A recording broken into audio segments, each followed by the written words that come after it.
Шаруаларға 171 мың тонна арзан дизель отыны беріледі. Осы уақытқа дейін шаруаларға 252 мың тонна арзан дизель отыны берілді.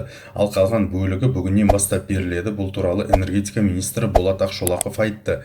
2022 жылғы шілдеде ауыл шаруашылығы тауарын өндірушілерге 106 тонна, тамызда 145 тонна дизель отыны берілді. Отынның қалғаны 5 қыркүйекке дейін, яғни бүгін беріледі. Биыл жалпы ауыл шаруашылығы тауарын өндірушілерге 423 мың тонна дизель отыны берілді деп жоспарланған.